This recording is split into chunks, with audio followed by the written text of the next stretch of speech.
Soal SKO dan soal diklat. Nah, dari kebijakan kementerian sendiri yang mempunyai regulasi untuk anak-anak itu. Nah, bagaimana seorang anak yang ingin menuju situ, apa yang harus mereka persiapkan? Ya, karena diklat kita ini sementara ini mulai dari kelas 3, paling muda kelas 3 SMP.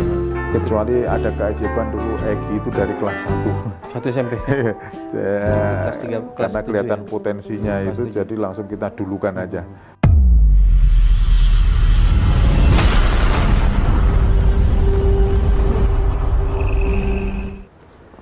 Halo Sobat Gan, salam pembinaan.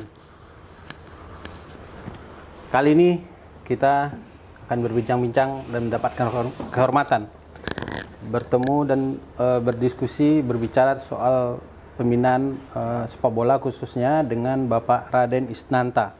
Selamat sore Pak Isnanta. Selamat sore. Ya. Salam olahraga. Salam olahraga jaya. Tadi ada juga salam pembinaan. Salam pembinaan. Kalau salam pembinaan. Mantap. Kan seperti ini kita. Jadi kalau pembinaan itu harus erat, makanya seperti ini. Bersinergi, semua jari menjadi satu kekuatan. Ya, seperti itu. Ya, dalam momen kali ini saya atas nama GAN mengucapkan terima kasih ke Pak Isnanta atas dukungan Bapak. Beberapa kali event GAN sangat disupport oleh Bapak atas nama Kemenpora, Kedeputian 3 ya Pak ya, pembudayaan olahraga. Kami juga bangga itu kan. Ya. Di era pandemi tetap aktif membina, menggelar kompetisi, memberikan edukasi kepada publik. Mantap kan. Terima kasih Pak. Jadi memang kita setahun yang lalu ketika pandemi ini 2020 kita mutar otak. Harusnya kan berjalan ada peningkatan. 2019 kita bikin Biskuat Academy. Oh ya, Biskuat. Nah, kemudian 2020 pandemi kita mutar otak. Apa yang harus kita lakukan? Akhirnya kita dengan Biskuat diskusi, kita bikin formula yang namanya Biskuat Academy online. Nah, online. Nah, tahun ini juga karena pandemi online. Nah, tahun depan insya Allah kalau seandainya pandemi ini mereda, kita sudah mulai mencoba merencanakan kalau bisa kita offline lagi, ketemu lagi dengan para pembina di lapangan dan itu juga kita nanti akan diskusi dengan Kementerian Kemenpora juga. Kita coba nantinya bagaimana sudah bisa ke lapangan lagi. Seperti intinya itu, kan nggak ada matinya. Ada ide baru. Karena memang faktanya anak-anak ini kan sangat bisa dibilang jenuh, tapi juga merindukan latihan. Ketika nggak ngelihat bola, nggak ngelihat lapangan, nggak pernah ngalami kompetisi, kan memberikan ruang. Dengan online jadi. Ya, nah, sekarang sudah mulai merambah ke rumput beneran. Rumput lagi. Jadi kita berharap anak-anak itu jangan hanya di rumah diam saja, tapi gerak tubuh juga harus sosialisasi juga harus ya.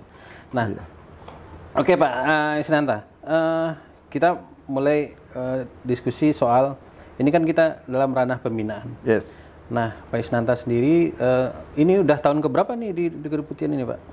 Udah 6 ini kayaknya. Tahun ke-6 ya? Lama juga ya Pak? Lama ya, 6 tahun berkarya untuk bola. Tapi dalam konteks sebagai leadership, mengambil sebuah keputusan-keputusan penting untuk pembinaan. Kalau ngurusi bolanya, udah dari dulu. Udah tahu. Saya kenal Pak Isnanta itu dari tahun 2009, nggak salah. Waktu itu ngurus Liga Pendidikan Indonesia. Itu sudah mulai dengan Pak Isnanta.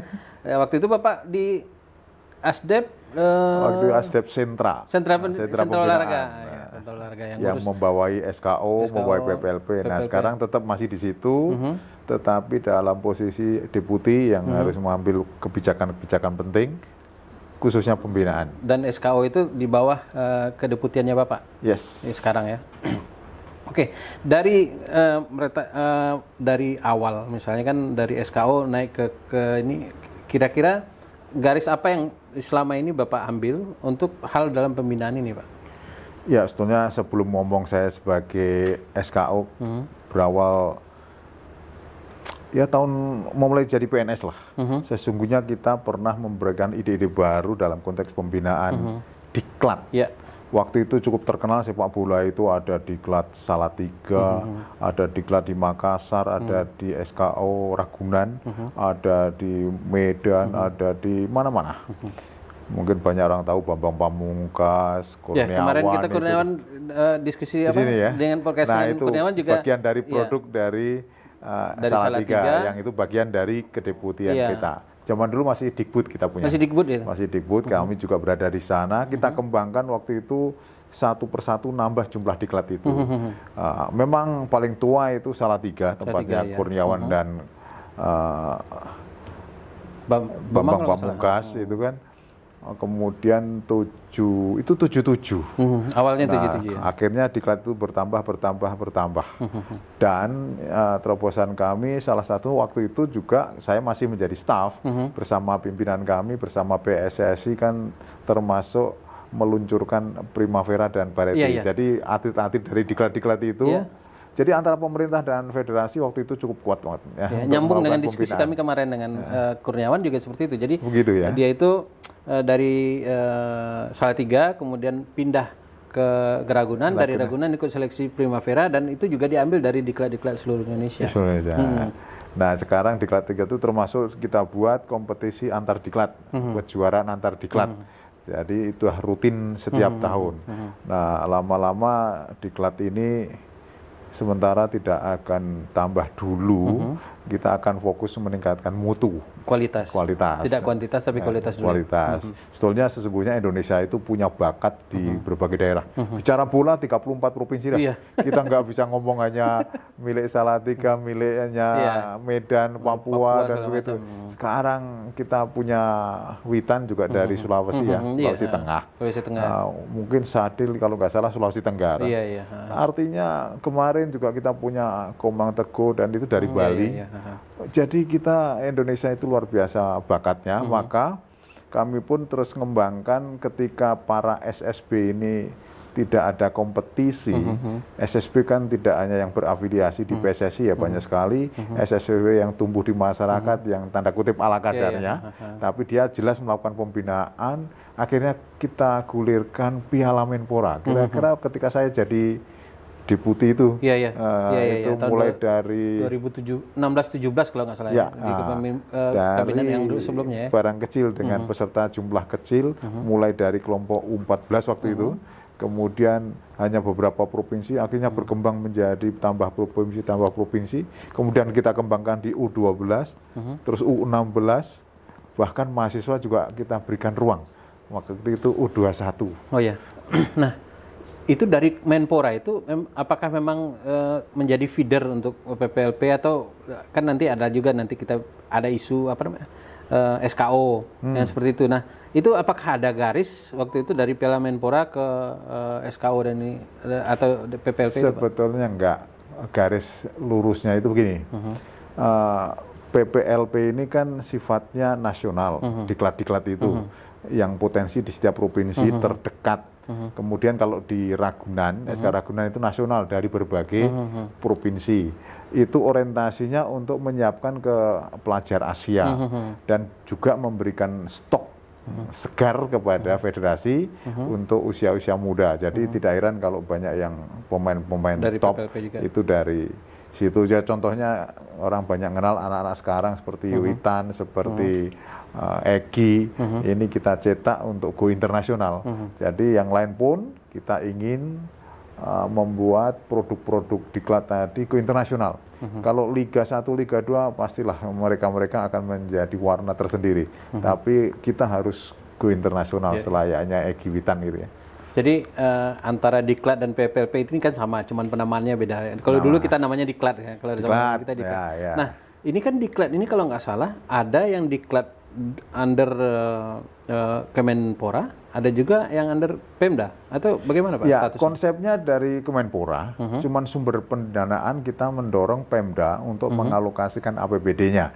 Contohnya diklat yang ada di Musi Banyuasin, ada di DKI juga itu ada anggaran APBD DKI, ada di Bogor, ada di berbagai kota. Bahkan kita juga mendorong Dikbud dengan kekuatan anggaran APBN-nya dia dan APBD-nya, itu juga membentuk SKO. Jadi prinsipnya penamaan itu bedanya cuma kalau SKO itu dia itu punya sekolah sendiri, tapi latihannya sama, pagi sore di asrama makan, dikasih kelengkapan semuanya. Tapi kalau PPLP itu sekolahnya di umum, cuma bedanya di akademiknya. Ada yang full dari APBN Kemenpora atau tidak? Oh ada ya? Kita ada yang full 12 ada. Ada 12 itu di mana aja Pak? Yang satu di Ragunan sendiri, kemudian di Maluku Utara, Papua, di Makassar, di Medan, di Sumatera Barat. Nah, yang selain itu adalah APBD, Pemda, APBD, termasuk SKO. Tapi konsepnya sama, pedomannya sama dari pusat. Hanya source penganggaran, pembiayaan aja yang berbeda. Nah, ketika ada kejurnas itu nanti semuanya sama? Semua ikut. Nah, jadi tidak ini kejurnasnya yang dibiayai Kemenpora ini tidak Pak ya? Boleh ikut semua. Boleh ikut semua. Bahkan satu provinsi ada yang 2 gitu ya, karena kan dia punya SKO, punya diklat. Contoh Sumatera Barat itu bahkan sempat 3 kota punya PPLP village versi kota, ngirim. Provinsi punya APBN PPLP, ada SKO juga. Tidak apa-apa, kita kan antar diklat. Bahkan antar diklat itu kita adu juga. Yang siap memberangkatkan ke Thailand ada agenda rutin antar SKO se-ASEAN. Itu yang ASEAN School Game itu, bukan? Antara lain. ASEAN School Game itu antar negara. Oh, antar negara. Tapi ini antar sekolah ASEAN Sport School. Oh, Sport School, jadi antar diklat lah. Antar diklat. Itu ada ininya di ASEAN, eventnya di ASEAN. ASEAN itu, tapi yang tuan rumahnya selalu Thailand. Oh gitu. Thailand. Di monopoli dia. Kayak Piala Toyota dulu dong. Toyota dulu hanya di Jepang aja. Oke. Nah, karena idenya mereka kita jadi partisipan gitu. Nah, itu dari kebijakan dari kalau nggak salah kebijakan SKO ini mulai dari tahun-tahun 77 ya? 75 Salatiga di Ragunan tahun 77. Setelah itu baru berkembang yang lain. Nambah-nambah. Yang saya tahu Padang itu mulainya kalau nggak salah 81 atau 83. Iya, memang agak lambat karena dukungan dana. Iya. Tapi kan banyak juga yang kayak pemain-pemain PSSI Garuda kan juga dari Ragunan juga dulu. Oh, dulu Garuda itu satu paket dengan di Salatiga itu. Jadi dididik sana. Jadi konsep antara pemerintah federasi itu selalu didiskusikan apa ini stoknya dari awal bagaimana. Bahkan membentuk Garuda, Raja Wali segala macam itu selalu menjadi kekuatan antara pemerintah federasi. Ini anaknya dari diklat, kemudian ini pelatih cukup kualitas, bahkan pelatih luar kita hadirkan. Itu pernah juga yang pernah. Kalau nggak salah Bukan Pape. Ya. Itu waktu itu Bapak masih itu masih staff lah kira-kira. Ya cukup lama juga. Jadi kalau mau bicara soal PPLP diklat ini segala macam, tidak salah kita diskusi dengan Pak Isnat. Dari staf hingga mau pensiun. Iya, mau pensiun masih ngurusin itu. Iya. Nah, sekarang ke depannya seperti apa kebijakan ini Pak? Ya, sebetulnya menurut Impres tentang percepatan sepak bola, di situ roadmap-nya jelas. Kita akan perkuat, akan kita dirikan diklat-diklat di seluruh Indonesia. Kenapa seluruh Indonesia? Karena tadi saya meyakini semua provinsi Indonesia itu kalau urusan bola potensi. Nah, kita diklat semuanya ada. Sehingga kesempatan untuk kompetisi, untuk melatih di wadah itu tuh menjadi milik semua provinsi. Ini targetnya. Tapi karena pandemi akhirnya Impres itu kurang optimal jalannya ya. Nah, termasuk diklat-diklat itu nanti kompetisinya semakin meriah. Nah, sekarang alhamdulillah juga federasi mendirikan seperti yang pro itu ya, Elite Pro, kemudian itu kan juga usia-usia itu ya. Jadi anak-anak diklat ini juga banyak ikut memperkuat itu. Kemudian Suratin juga dulu sempat kalau nggak salah agak vakum, tapi ketika kita mulai menggeliatkan U-genap, U12, 14, 16 itu akhirnya Suratin 17, 15, 13. Sehingga di sini kompetisi itu menjadi berjenjang setiap tahun ada. Nah, setiap tahun semua nasional. Nah, ini jumlah bertandingnya masih kurang. Standar FIFA barangkali mematok 30 sampai 40 kompetisi yang harus dilakukan seorang atlet usia muda. Tapi kalau di wilayah Jabodetabek saya pikir kompetisi sudah cukup banyak, seperti yang dilakukan kan juga memberikan warna lain untuk jumlah kesempatan anak-anak untuk kompetisi. Mungkin ada kompetisi dari masyarakat lain ditambah PSSI ditambah pemerintah, maka jumlah kompetisi itu menjadi cukup. Tetapi daerah lain kan juga perlu ada kesempatan. Maka Piala Menpora yang kita gelar itu hampir diikuti oleh lebih dari 316 kabupaten. Artinya jumlah kabupaten separuh Indonesia itu sudah menikmati kompetisi, anak menjadi berkesempatan tanding. SSB jadi menjamur gara-gara ada tanding. Ada untuk menunjukkan kemampuannya. Apa tidak mungkin nanti untuk mencapai tadi Bapak bilang FIFA 30 bertanding ini, mereka lebih fokus di maksimalnya di tingkat provinsi, sehingga kalau sudah maksimal di situ ke nasionalnya kan tinggal. Setuju. Jadi jumlah itu bukan berarti yang harus nasional ya. Di daerah bertanding. Itu kalau dipancing untuk seri nasional Piala Menpora misalnya, itu kan daerah harus memutar dulu seri daerahnya dengan provinsi atau wilayah sebelum provinsi, kabupaten kota, kemudian provinsi, baru seri nasional.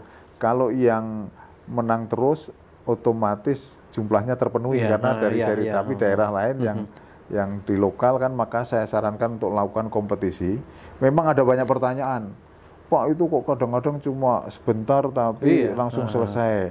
Kadang-kadang yang nanya itu hanya membayangkan di Jawa. Bagaimana sulitnya di Kalimantan, mulai Sambas hingga manapun, antar kecamatan, antar SB itu untuk tanding itu harus mengarungi laut, sungai, itu hutan. juga harus dipikirkan, ya kan? Itu kalau kompetisi setiap minggu tanding, gimana jalannya? Ya kalau kita di Jogja, di Banten yang provinsinya kecil, mau setiap Sabtu tanding juga ketemu. Jadi itu pertimbangan kami. Kita yang utama adalah bagaimana anak ada kesempatan tanding. Kalau masalah ideal seorang kompetisi, itu ya nggak terpenuhi. Kayak harus kompetisi saling ketemu, kemudian setengah kompetisi berputar. Ya itu kalau yang ngomong orang Jawa biasanya begitu. Tapi menurut saya mungkin dengan adanya animo dulu, kemudian adanya dimulai dulu dengan ada percontohan-percontohan, mungkin teman-teman di daerah-daerah yang terpencil atau jarak jauh bisa mencari formula sendiri bagaimana dia menemukan cara-cara agar pemenuhan pertandingan itu bisa ketemu. Nah, ini ide bagus nih. Perlu kita diskusikan. Nanti kan kita sering adakan namanya rakor ya. BIMTEK juga untuk menghadirkan para operator-operator dan penggiat-penggiat sepak bola itu supaya diberi ruang untuk inovasi ya. Karena kita begini Pak, yang saya tahu dengan beberapa kali melakukan event-event ini, memang teman-teman di daerah itu tidak tercerahkan dan dengan ilmu-ilmu baru, dengan kenapa harus seperti ini, kenapa harus seperti ini.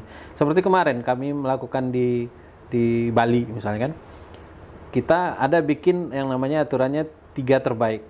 Nah 3 terbaik itu ada tim yang jumlah pesertanya 4, ada yang 5.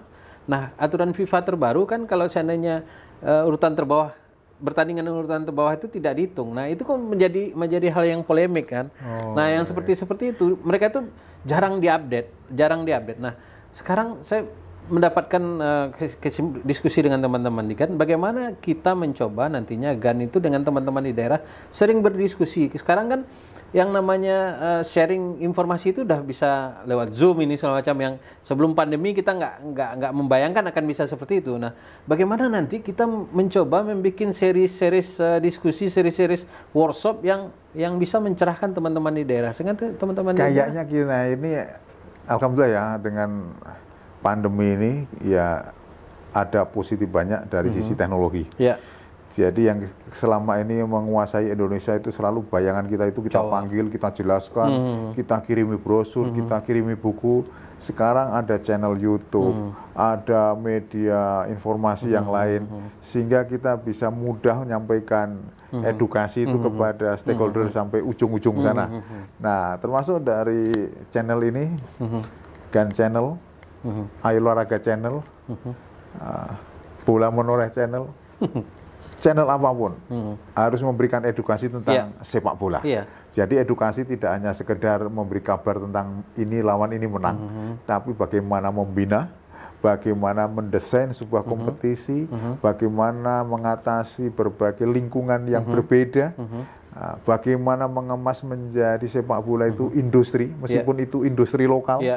Nah, ini juga bagian penting. Maka mari kita manfaatkan teknologi informasi untuk memberikan edukasi kepada seluruh penjuru.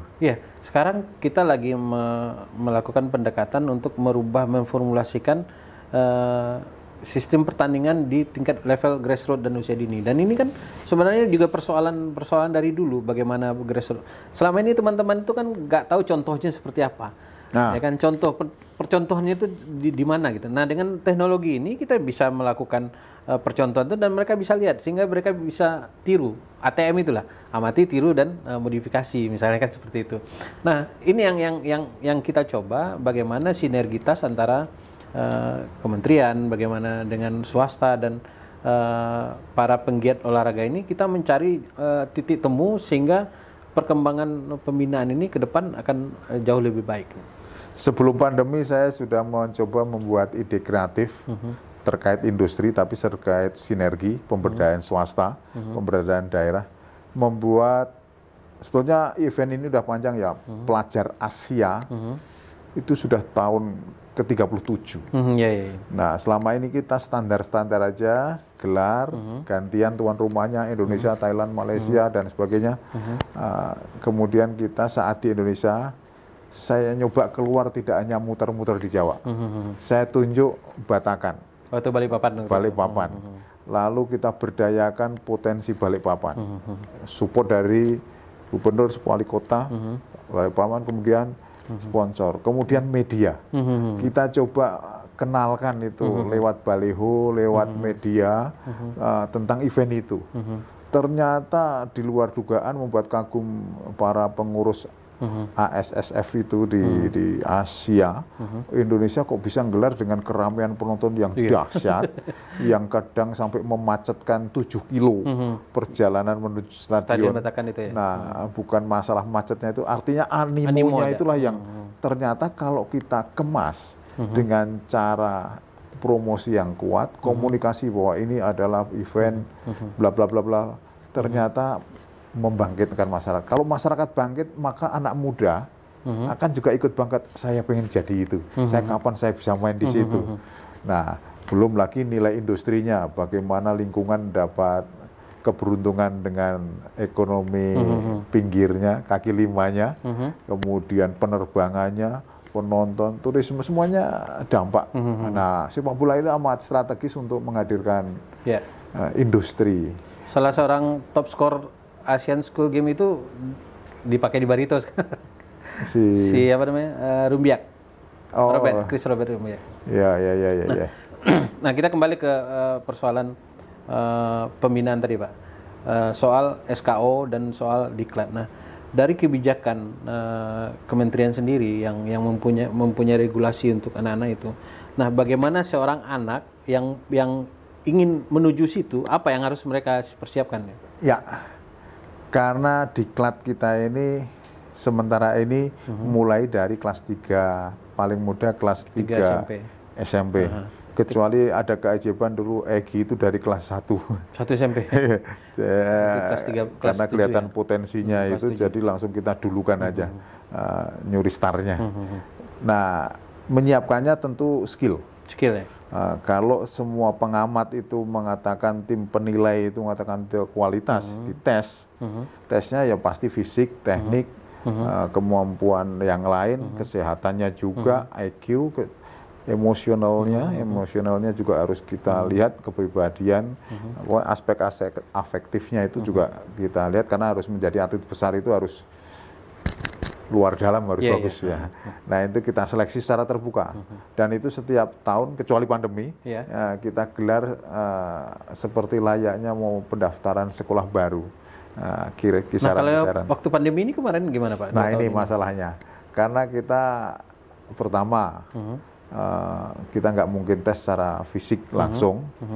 Kemudian kita nggak melakukan tes yang jelas. Kemudian hanya merekrut yang memang punya kemampuan luar biasa. Nah, jadi sekarang ini jumlah di PPLP maupun SKU sementara berkurang jumlahnya karena kita nggak melakukan tes. Iya, karena kan setiap tahun itu pasti ada yang tamat dan dia harus keluar kan, gitu kan? Masuk. Harusnya ada yang masuk gitu kan? Nah, sekarang ini tamat, ini nggak ada yang masuk. Karena juga kalau masuk waktu itu kan tidak boleh latihan ya, PPKM ya, di rumah. Jadi toh juga percuma juga. Meskipun latihan mandiri itu bisa, tapi karena diklat itu harus di awal pelatih dengan program khusus. Membantu teamwork kerjasama yang baik ya harus kumpul. Kalau latihan mandiri nggak usah masuk Ragunan juga kita himbau untuk latihan mandiri. Jadi biarkan latihan mandiri masing-masing, nggak usah berstatus Ragunan.